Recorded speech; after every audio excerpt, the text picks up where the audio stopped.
Hey gang, welcome back to Joe Daddy's Garage. Today's video, I'm continuing work on the Bronco, and what I want to get done today is I want to spray the engine bay with Raptor bed liner. So I have a basic, I guess 1 gallon kit as they call it. It comes with 4 bottles of Raptor black texture or black color. It comes with a can of hardener, and it also comes with a spray gun that they supply. Now my understanding is you can use this gun or you can use an HVLP gun, but you may have to thin this material if you want to use it through that. I'm going to use their gun and be happy with that. The other thing I have, and I don't know that I'll need it, is I have some adhesion promoter. Now according to what I found online, because the instructions are kind of limited, but what I found online, they mention that you can spray with epoxy, let that set up, let it cure, and then come back and spray right on top of that with the Raptor bed liner material. So that's what I'm going to do. I don't think I'm going to use the adhesion promoter, but let me show you what I have to do on the Bronco to make this happen. So as you've seen in the other videos, I have sprayed epoxy and 2K high build on most of the Bronco, and I think my last video I covered spraying the hood the same way. But the engine bay, well, it's just raw metal or galvanized basically at this point, and I'll have to do the prep work on this. I'm going to sand it probably with 180 on the DA and scuff this up real good. Go over any tight areas I can with red Scotch-Brite, make sure it's all scuffed. I will continue or complete taping off some of the holes, such as where that computer module runs, that I showed a video on that as well. So I'll tape that off. And then the upper section of the cowl will get taped off completely because this will have paint on it. The other areas, I'm just going to have to run with it the way it is. I will prep these braces, same way over there. I'm going to remove the steering box, get it out, and then I need to mask off everything. So I need to mask the whole frame, or at least to the front section here. So I'll create a barrier somewhere in the middle there. As you can see, this has already been sprayed on the underside of the body. So I may just tape that off along that firewall line and drape material down, or plastic or whatever, to protect the frame and that area. So I'm also going to be spraying the firewall and what would be the inner fender areas.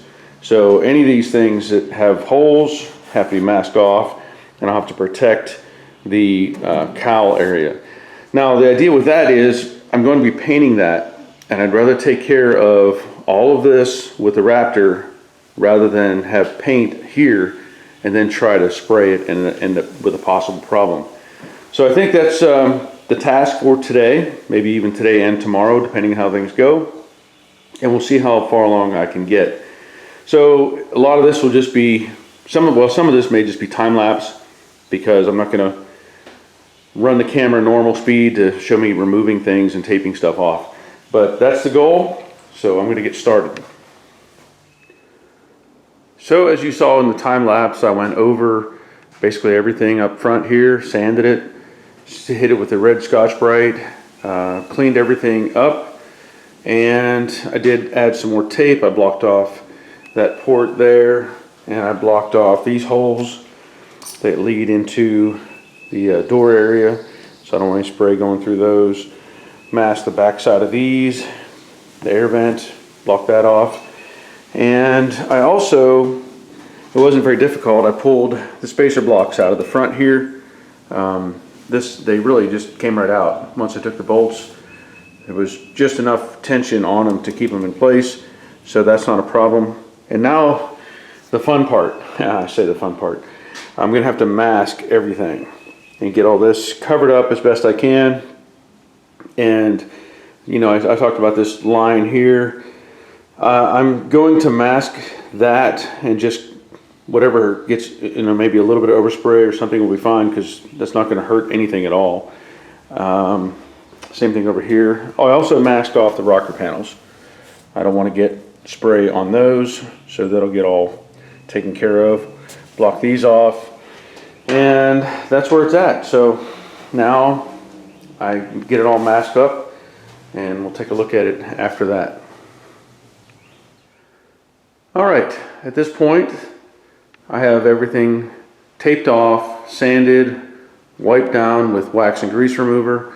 And you probably saw when I was masking this, I was taking the air hose and blowing just to see what the effect would be on the plastic. And if it was pulling up somewhere, I actually went underneath and taped it to the bottom side of the frame so that it couldn't pull around, same way over here and up on top. And the idea is, you know, if I'm trying to spray primer or the Raptor, I don't need the plastic to flop over and end up back in it. So things are looking pretty good. I'm going to mix up some epoxy and spray.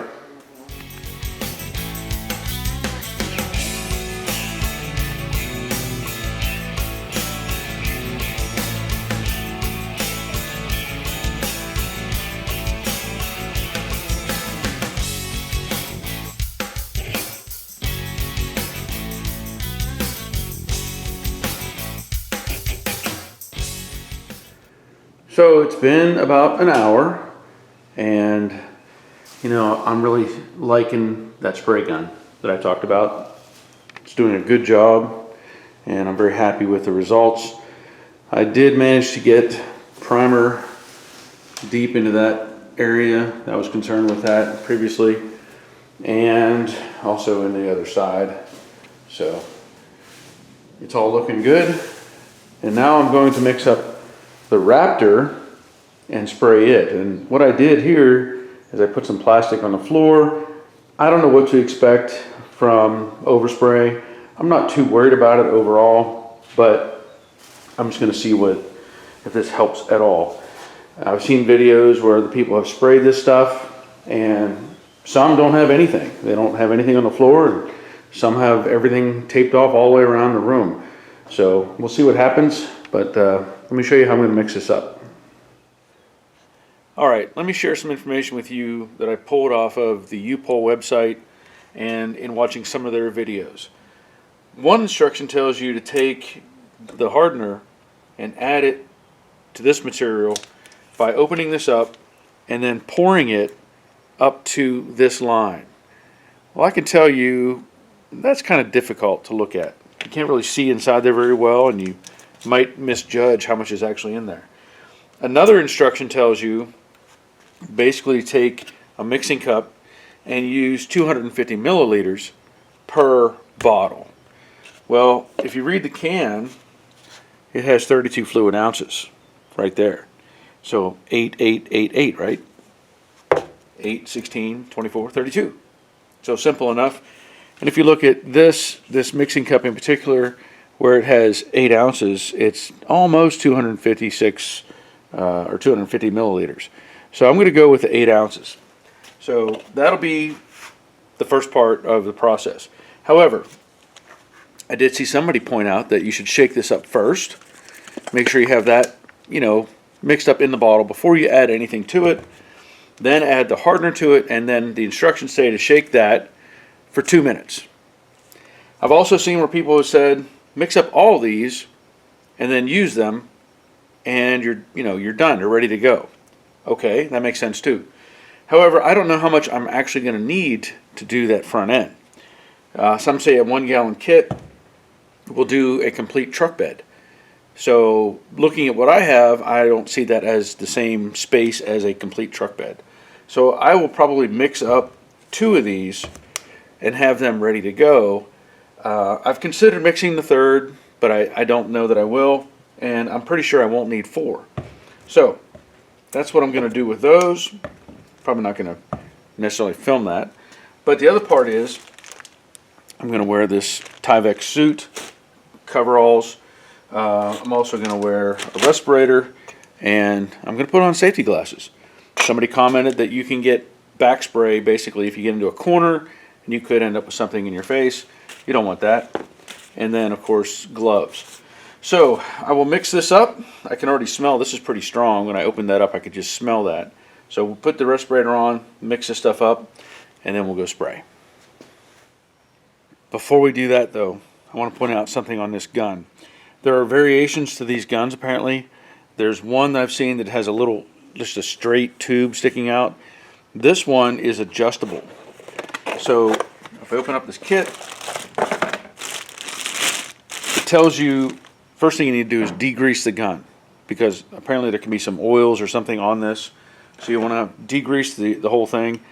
This pickup tube threads into the base here. So that just goes in like that. And then of course that will go into the can or the bottle. But what I noticed was it has this adjustable tip. So it has a collar on it that you can take loose, and you can thread this out a pretty good distance. And I don't know if it's intended to be like an adjustment for your texture, or if it's just the way it is. Like you can take it out and clean it easier. I don't know. But I will say on the bottom of this cap, this threaded portion, there is an O-ring. And I don't know that I'd want to turn that back and forth a lot and maybe wear that O-ring out. So at this point, I plan to just thread this in, and then you tighten this against that O-ring, and it makes this all airtight, I guess. That's my assumption anyway. Because the instructions that came with the kit don't really give you much of information on that. The other thing comes with this regulator. And of course the idea is you thread this onto the base of the gun. And from the instructions that I found, you want to pressure this gun between 40 and 60 psi. So just keep that in mind. Obviously there is some variation. You can change air pressure, maybe change how far away you are when you're spraying, and it'll change texture. There's lots of variables out there, and everybody points out do a little test area so you get your distance right. The U-Pole page or that I went to on the internet, it's telling you to be 18 inches away from your panel where you're going to be spraying. And then you can, again, vary that, vary pressure, a lot of things you can do to change the texture. So I don't know that I'm going to use their regulator specifically because I already have, regulators set up on my paint guns. I may just swap it over and use it since I don't have a fitting ready to go. This one I can just swap out and be done with it. But that'll be it. Let's get going.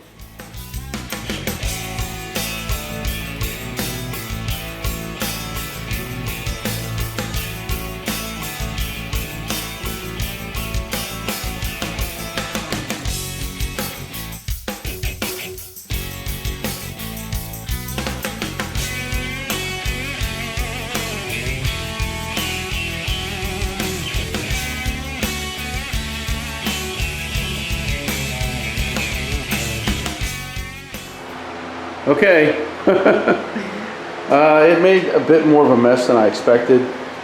I mean, what are you gonna do? Get stuff spraying all over the place. So the plastic helped. I did get my hose, had a bunch on it, so I had to clean that off. It does have a nice texture to it.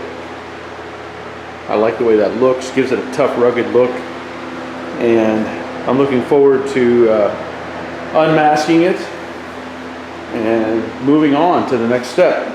So I'll get the tape off and then we'll take another look at it. And I like it. I really do. Good texture. Looks very similar, as I said, I think I said earlier that it looks very similar to what was sprayed on the underside. So tough stuff too. I was trying to pick at it a little bit, trying to get something loose, and it won't come loose. So if you're using this stuff, be cautious. As you saw, I masked off everything. And thankfully I didn't get any overspray on any of the other pieces, but it will travel. Like I had this hood over here and I have this plastic sitting on top of it. So this is just some, I don't know if you can see it very well. There is overspray on this. There is overspray on the floor. I had taped down the plastic and that worked, except for the hose got tangled up in it when it got sticky and my feet got stuck to it as well. So it helped, but it might have been better to use something different. But I'm really happy with how this looks. We've got the back side of the core support. Everything is covered as I wanted it. So now I can move on to the next phase. And I think what I want to get done is paint the cowl and the windshield assembly, get that taken care of, and also do the hood at the same time, and I may even do the back or the tailgate all at the same time and try to knock that out. But yep, very happy with the results. Okay, so here's a few things I learned from this process. The gun that they provide you with, this gun right here, it works. It does what it's supposed to do. But what I ran into was some problems. First of all, you can't really adjust, you can adjust the pressure, but as soon as you start squeezing this trigger, it's releasing material. It's not like a paint gun where you can press halfway and adjust the pressure. So I had preset this to 50 to start the process. So just keep that in mind. If you're getting ready to spray and you want to adjust this, you're probably too late. It's already going. Part two of that is this thing was a challenge to clean, right? So even though the tip comes out of it and all that stuff, you can unscrew all these items and unscrew the tube. It was a challenge to clean, and I went through almost a whole can of this 3M spray gun cleaner. You can get this stuff at Harbor Freight. I buy this in kind of in a bulk sense, like it's $8 a can, I think. But if you wait for a 30% off coupon, it's a better deal. But it basically used up the can, or most of this can, to clean this gun. The other problem that I had that was really frustrating was the gun itself. The trigger. All it does is push on this little pin right here. And so if you were trying to put, if you put a little bit of side load on it, like say you were trying to get into a corner or something like that, it was slipping. I don't know if you can see that very well. It slips over the pin because they left a hollow spot on either side of this. So U-Pole or whoever makes this thing, room for improvement, right? That inside section right there, again, I don't know how well you can see that. If they had made that a solid bar all the way across, you could slide this sideways and it wouldn't matter. But as it was, you can just see it kind of shifts when I have it a little bit sideways. So keep that in mind. Otherwise, it did what it was supposed to do, right? I guess. So in the future, I may consider actually using a paint gun to do this. I know that they talk about that, and you thin it down some and you can spray it. It's much more in your control at that point.